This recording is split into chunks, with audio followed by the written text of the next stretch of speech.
Hello दोस्तों, स्वागत है आपका इस YouTube channel Historia DS Rathore पर। आज हम एक बहुत ही इम्पोर्टेंट टॉपिक पर डिस्कशन करने जा रहे हैं। ये टॉपिक हमारा जो आपको दिखाई दे रहा है, डायरेक्ट इनडायरेक्ट स्पीच, प्रत्यक्ष अप्रत्यक्ष कथन, या जिसका दूसरा नाम है इनडायरेक्ट नरेशन, अप्रत्यक्ष कथन। ये कैसे होते हैं और किस तरह से चेंज किया जाता है, इसके बारे में आज हम फुल्ली डिस्कशन करेंगे। और सबसे पहले मैं बता दूं कि ये डायरेक्ट इनडायरेक्ट स्पीच कक्षा 6 से शुरू होकर के और आगे 12 तक तो है ही है। उसके पश्चात भी जब तक हम इंग्लिश पढ़ाते हैं, तैयारी करते हैं, तो हमेशा ये टॉपिक ग्रामर का लगभग आता ही रहता है। तो ये बड़ा इम्पोर्टेंट टॉपिक है। इस पर हम छोटे छोटे वीडियो बना कर के और उसको बहुत ही गहराई से अच्छी तरह से समझेंगे। चलिए आज हम शुरू करते हैं इसका वीडियो।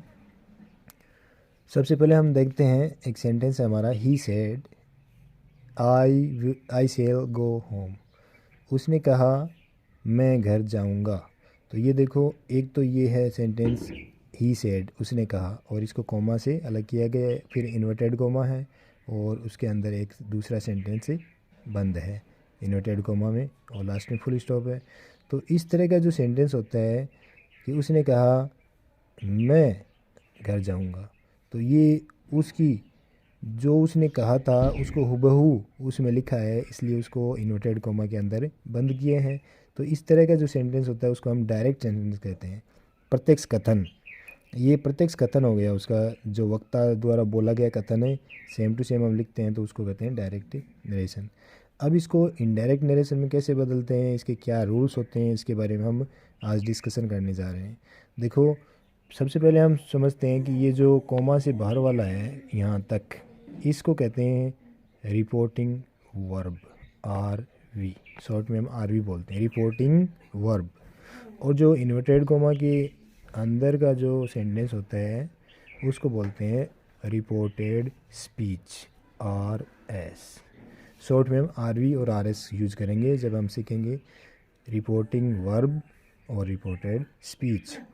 अब इसमें जैसे इसका मैं सीधा सा एक बार बना देता हूँ, फिर उसके बाद में हम समझेंगे कि किस तरह से चेंज होता है। सबसे पहले हम इसको चेंज करते हैं। He said that he would go home. ये इनडायरेक्ट स्पीच में बदल गया, इनडायरेक्ट।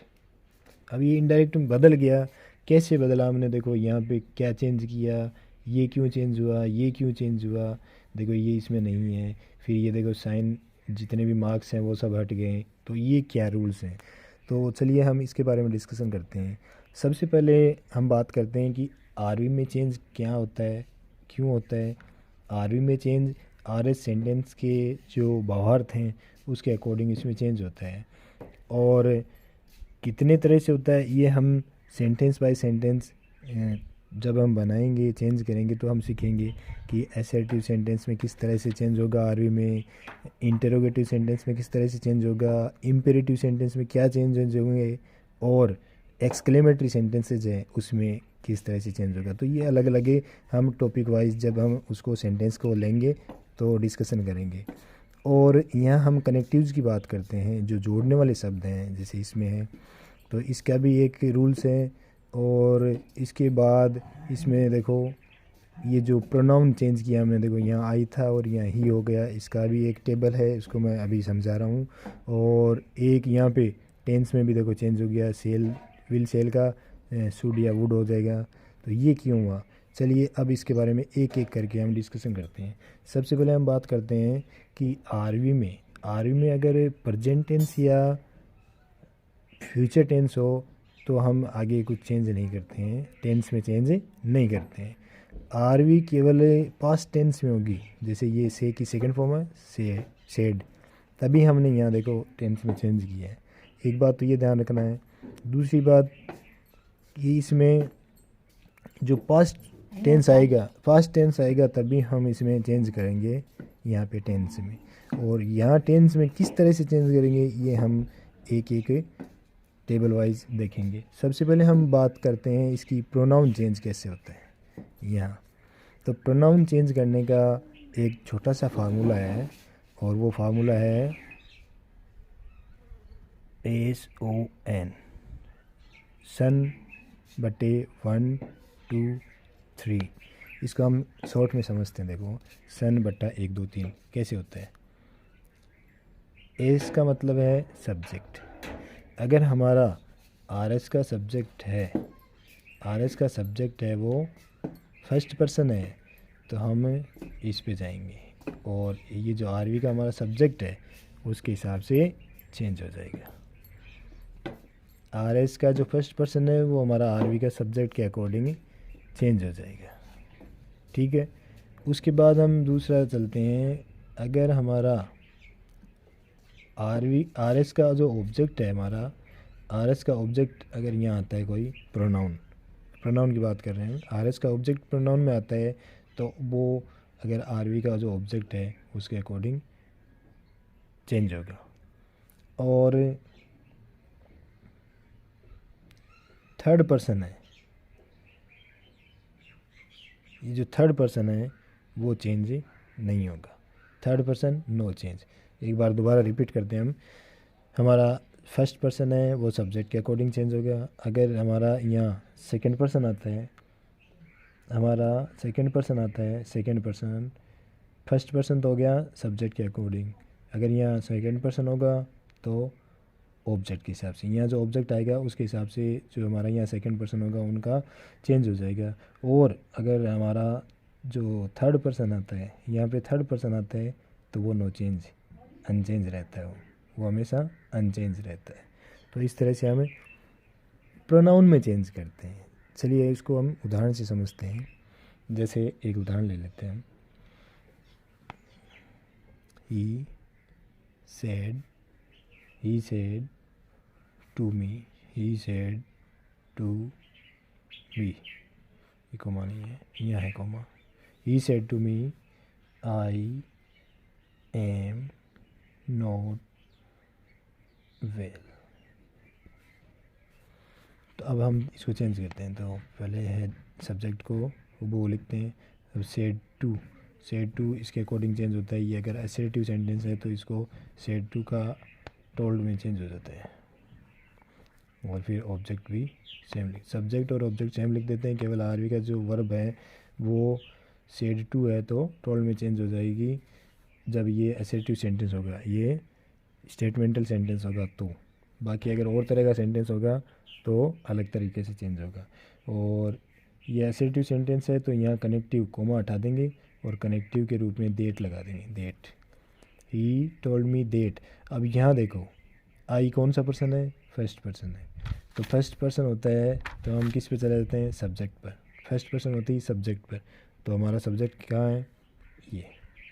तो बताओ ये सब्जेक्ट कौन सा पर्सन है, थर्ड पर्सन है। अब थर्ड पर्सन ये है तो इसका सब्जेक्ट क्या होता है, तो यही सब्जेक्ट होता है ही। तो यहाँ हमने देखो फर्स्ट पर्सन था तो सब्जेक्ट पे चले गए और सब्जेक्ट पे यहाँ हमारा पर्सन जो सब्जेक्ट है करता है वो क्या है, ही है। तो इसका ही होता है सब्जेक्ट, ये वाला लगा दिया। फिर इसमें पास्ट टेंस चेंज हो जाता है। जैसे ई जैम आ रहा है तो वाज वर्ब में चेंज होता है, तो ही के साथ क्या आता है, वॉज। और बाकी लिख देते हैं वो नॉट वेल। और कोमा इन्वर्टेड कोमा सब हटा देते हैं। इस तरह से हम चेंज करते हैं। तो इस हमने देखा कि फर्स्ट पर्सन को किस तरह से हमने सब्जेक्ट के अकॉर्डिंग चेंज किया है। चलिए इसी को हमें दूसरा सेंटेंस लेते हैं और सेकंड पर्सन की बात करते हैं। He said to me, he said to me, he said to me, he said to me, you are a good player, you are a good player. उसने मुझसे कहा कि तुम एक अच्छे खिलाड़ी हो। तो अब इसको हम किस तरह से चेंज करेंगे, देखो इसको हमें किस तरह से चेंज करेंगे। सबसे पहले सब्जेक्ट तो लिख देते हैं और ऑब्जेक्ट भी लिख देंगे। और यहाँ सेड टू को एसेटिव सेंटेंस है तो टोल्ड में चेंज करेंगे और ऑब्जेक्ट लिख दिया। कनेक्टिव के रूप में डेट आता है। असर्टिव सेंटेंस में दो ही चेंज होते हैं, एक सेड टू की जगह टोल्ड और कनेक्टिव की जगह डेट। अब हम यहाँ प्रोनाउन में चेंज करेंगे जैसे इसमें किया था। तो यहाँ देखो ये सेकंड पर्सन है, you your you second person में आता है। सेकंड पर्सन है तो यहाँ हम कहाँ जाएंगे, सेकंड पर्सन है तो ऑब्जेक्ट पर आ जाएंगे, किसके, आरवी के ऑब्जेक्ट पर। पहले सब्जेक्ट पर गए थे, फर्स्ट पर्सन था। अब यहाँ देखो सेकंड पर्सन है तो ऑब्जेक्ट पर आ जाओ। अब ऑब्जेक्ट क्या है, देखो मी है, तो मी ऑब्जेक्ट है। अब मी का सब्जेक्ट क्या बनता है, देखो तो मी का सब्जेक्ट बनता है आई। वैसे होता है टेबल में, आई सब्जेक्टिव है, माई पजेसिव फॉर्म है और मी ऑब्जेक्टिव फॉर्म है। तो हमारा जो ऑब्जेक्ट तो ये था क्योंकि ये ऑब्जेक्ट की जगह आया हुआ है, लेकिन हमें यहाँ सब्जेक्ट चाहिए। देखो तो सब्जेक्ट इसका क्या होता है, मी का सब्जेक्टिव में चले जाओ, आई क्या होता है, आई। तो इस तरह से हम ये देखो मी का सब्जेक्ट आई हम यहाँ लिख देंगे, आई। अब आई के साथ EJMR है तो EJMR का वाज वर्ब में चेंज होगा, तो आई के साथ क्या आता है, was. I was a good player. उसने मुझसे कहा तुम एक अच्छे खिलाड़ी हो। अब इसका इनडायरेक्ट बदल गया, ही टोल्ड मी, उसने मुझसे कहा कि मैं अच्छा खिलाड़ी था। इस तरह से हम नरेशन चेंज करते हैं। और अब हम फर्स्ट पर्सन का हमने ले लिया, सेकंड का ले लिया, एक हम थर्ड पर्सन का और लेते हैं उदाहरण। थर्ड पर्सन पे देखो क्या है, जैसे he said he is my friend ले सकते हैं। He said he is my friend. अब यहाँ देखो थर्ड पर्सन है तो इसके अकॉर्डिंग चलते हैं। ही, अब सेड टू होता तो टोल्ड हो जाता, लेकिन केवल सेड है तो सेड ही रहने देते हैं, said. He said that, connective that, he said that. अब यहाँ इसमें चेंज नहीं होगा, क्यों, क्योंकि ये थर्ड पर्सन है। हमने ये देखा कि फर्स्ट पर्सन होता है तो सब्जेक्ट के अकॉर्डिंग चेंज कर देते हैं, सेकंड पर्सन होता है तो ऑब्जेक्ट के अकॉर्डिंग चेंज कर देते हैं, और थर्ड पर्सन होता है ना अनचेंज, नो चेंज करते हैं, कुछ चेंज नहीं करना है, ये लिख देते हैं ही। अब EJMR को वॉज वर्ब में चेंज करते हैं तो ही के साथ आता है वॉज, ही वॉज सिंगुलर है, ही वॉज। अब देखो यहाँ माई पॉजिटिव फॉर्म है, माई फर्स्ट पर्सन है तो फर्स्ट पर्सन हमेशा ही सब्जेक्ट के अकॉर्डिंग चेंज होता है। सब्जेक्ट क्या ही है तो ही का हमें पॉजिटिव फॉर्म बना दी। ये कौन सी फॉर्म है, पॉजिटिव फॉर्म। तो वही रहती है जैसे सब्जेक्ट है तो सब्जेक्टिव फॉर्म रहेगी, पॉजिटिव तो पॉजिटिव, या ऑब्जेक्टिव तो ऑब्जेक्टिव फॉर्म रहेगी, लेकिन किसके अकॉर्डिंग रहेगी वो हम देखते हैं कि फर्स्ट पर्सन तो सब्जेक्ट के अकॉर्डिंग, सेकंड है तो ऑब्जेक्ट के अकॉर्डिंग, और थर्ड पर्सन तो नो चेंज। तो यहाँ पे देखो माई फर्स्ट पर्सन है तो माई फर्स्ट पर्सन का हम चले जाते हैं सब्जेक्ट पर, और सब्जेक्ट का पॉजिटिव क्या होता है, अभी ये सब्जेक्ट ही है तो ही का पॉजिटिव होता है हिज। ऐसे होता है ना, ही हिज हिम। जैसे ही सब्जेक्टिव है, हिज पॉजिटिव है, और हिम ऑब्जेक्टिव फॉर्म होती है। ऐसे तीन फॉर्म होती है सब्जी जो प्रोनाउंस हैं। तो माई सब्जेक्ट पे जाएंगे ही, और ही का पॉजिटिव फॉर्म चाहिए हमें हिज फ्रेंड, कोमा सब हटा देंगे। इस तरह से हम चेंज करते हैं।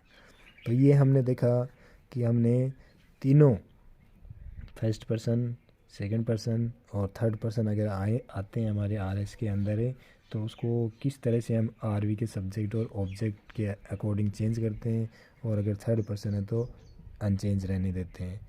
और हम आगे की वीडियोज़ में सभी सेंटेंस वाइज हम इस पर वीडियो डालेंगे कि असर्टिव सेंटेंस का अलग वीडियो, उसके बाद इंटरोगेटिव सेंटेंस, उसके बाद इम्पेरेटिव सेंटेंस, और फिर लास्ट में जो हमारा एक्सक्लेमेटरी सेंटेंस है उस पर अलग अलग वीडियो बनाएंगे, ताकि बहुत ज़्यादा बड़े वीडियो ना हो और सब वीडियो में कुछ ना कुछ से सीख मिले, और हम अच्छी तरह से बिना बोर हुए अच्छे से इसको सीख सकें।